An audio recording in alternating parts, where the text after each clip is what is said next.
Direction le château Brachet à Grésy-sur-Aix, c'est en Savoie. Élodie Ly est avec nous. Bonjour Élodie. Bonjour. Vous êtes notre chef en cuisine et vous allez nous parler alors du crabe, de la langouste et de la langoustine. Vous avez écouté nos auditeurs, ils aiment, nous vous écoutons. Ok. C'est vrai que moi, les crustacés, j'ai vraiment une grande affinité pour. J'ai quasiment toujours au moins une sur la carte. C'est un de mes produits favoris à travailler pour plusieurs raisons. Déjà, je trouve que niveau texture, niveau polyvalence culinaire, j'ai une cuisine qui est très focus sur le zéro déchet. Et ce que j'aime beaucoup dans les crustacés, c'est que c'est vraiment un produit que l'on peut travailler de A à Z. Et c'est pas juste qu'il y a tout qui se mange dans le produit, c'est qu'il y a tout qui a vraiment un goût extraordinaire. La carapace, les pinces, enfin le tout. Du coup, c'est quelque chose que je garde sur le menu quasiment toute l'année, que ce soit des langoustines, le crabe que j'ai en ce moment, qui est à la carte.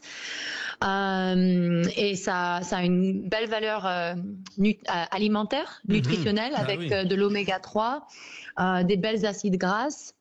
Et même visuellement, je trouve que c'est quelque chose qui est toujours super élégant sur une assiette. La couleur qui est non négociable, que ce soit rouge, un carabineros ou l'orange d'un homard. Enfin, c'est quelque chose que visuellement et en goût, c'est pour moi, enfin, c'est un sans faute comme produit à travailler. Donc on peut y aller, on a bien compris. Nous, évidemment, alors vous, Élodie, bien sûr, vous avez toutes les petites astuces, mais nous sommes tous globalement dans l'impossibilité de reconnaître du crabe, de la langouste ou de la langoustine si on fait, vous savez, comme Louis de Funès dans L'aile ou la cuisse. On goûte avec la... Alors, il s'agit d'un... Donc, comment on pourrait caractériser les trois ? Alors le homard, moi je travaille le homard bleu AOP. Ah oui, il y a le homard ici, aussi, après... oui, les quatre alors, oui. Oui, entre le langouste et le homard, la plus grosse différence, ça va être sur la tête. On va voir la différence de la langouste qui est quand même beaucoup plus grande. Aussi au niveau du corps, quand on les travaille vivantes, faut faire plus attention que le homard parce que sur le côté du corps, c'est pas aussi arrondi sur le coquille, sur la carapace. Elles ont des petites pointes qui vont vers l'arrière, ce qui veut dire que quand on les travaille vivantes, elles commencent à cambrer le dos, c'est ça, comme ça qu'on dit. Oui. Cambrer le dos, etc. Ça devient beaucoup plus dangereux. Bon, la langoustine, beaucoup plus facile, parce que c'est beaucoup plus petit. Comparé à une crevette, on voit parce qu'elles ont des longues pinces qui vont faire quasiment la même taille que le corps. Et puis après, quand on commence à aller dans des variétés plus spécifiques de crevettes différentes, etc., moi je dis toujours à tout le monde, si on ne sait pas, le mieux, c'est de toujours regarder sur Internet et de regarder toutes les différentes familles, parce que à part juste ces trois qu'on en parle aujourd'hui, il y a tellement de variétés différentes, il y a des noms différents quand on les travaille dans des pays différents. Du coup, c'est toujours bien de checker. Mais voilà. Après, je trouve que ces trois-là sont plutôt faciles à différencier, même si on est amateur. Et en termes de goût, le crabe est très identifié, mais langouste et langoustine, c'est difficile de savoir finalement la différence au goût uniquement. Alors pour moi, la taille fait déjà la différence parce qu'en texture, qui affecte le goût, la langoustine elle est beaucoup plus petite. Elle a une chair qui est beaucoup plus tendre et ça fait qu'elle est un peu plus minutieuse à travailler. Même quand on les décortique, elle n'a pas une carapace elle n'a rien à voir avec le homard ou la langouste. Il faut vraiment y aller délicatement parce que la chair à l'intérieur, elle est très fragile. Dont la taille qui est toute petite. En goût aussi, je trouve que la langoustine, elle a cette légère sucrosité qui est vraiment sympa à travailler. Et puis, je trouve qu'il y a un goût qui est quand même un peu plus épuré, un peu plus, on va dire un peu plus féminin en bouche de la langoustine. Ce côté légèrement sucré, légèrement iodé, et la chair, elle est vraiment très tendre. Alors, Élodie Ly, je le rappelle, vous êtes chef du château Brachet à Grésy-sur-Aix, en Savoie. Donnez-nous une idée de recette que vous avez concoctée autour de ces mets. On parle du crabe, du homard, de la langouste, de la langoustine. Oui.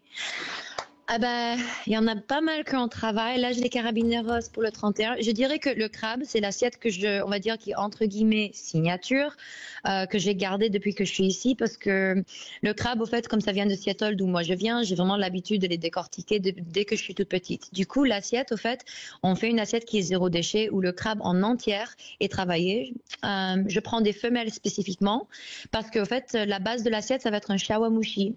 Ce qui est une royale japonaise, où on utilise tout le corps, ce que les gens vont appeler la tête du crabe, mais en vérité, c'est tout le corps. Et quand on prend des femelles, dans le corps, dans la carapace, on a la corail, qui va apporter justement ce côté légèrement sucré, que j'aime beaucoup, beaucoup retrouver dans les crustacés.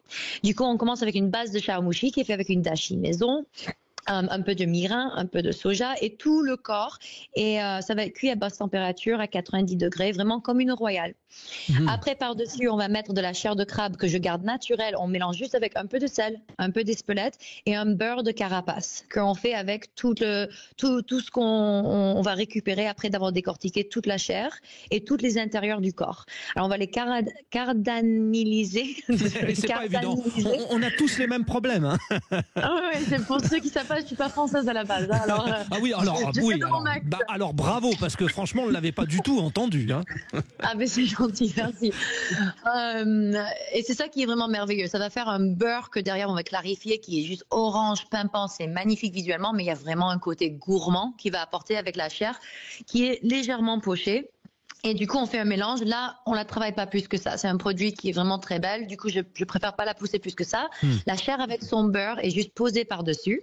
Et puis après, pour apporter un petit peu de onctuosité et un côté un peu français, on va le marier avec un siphon hollandaise à la bergamote. Alors, un peu d'acidité aussi, parce que c'est une assiette autour du crustacé, mais pour l'hiver qui est quand même plus gourmande qu'une assiette, on va dire, que je vais sortir l'été plus crue, plus rafraîchissant, on va dire. Du coup, cette hollandaise, elle est posée par-dessus. Elle est finie avec des œufs de truite pour pousser l'iode, des raisins de mer qui vont apporter aussi cette texture qui est fun, des billes.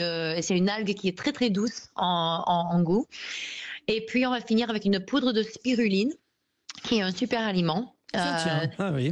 Et puis voilà. Et du coup, il y a ce mariage entre le kombu, les algues qu'on a mis dans le dashi, qu'on retrouve légèrement dans le shawamushi, et la spiruline par-dessus.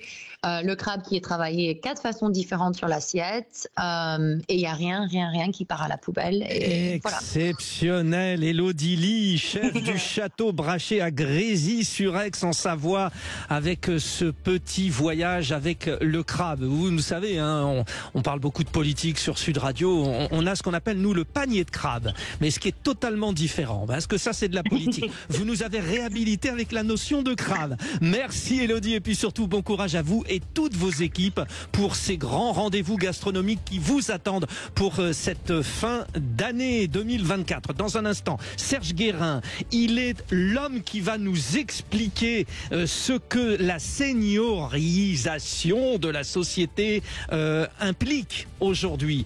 Oui, vous êtes parmi les plus de 50 ans, vous avez envie de trouver un travail et vous dites mais personne ne veut de moi. On va se poser les vraies questions avec Serge Guérin, sociologue, professeur à l'INSEC Grande École. Il est là dans un instant.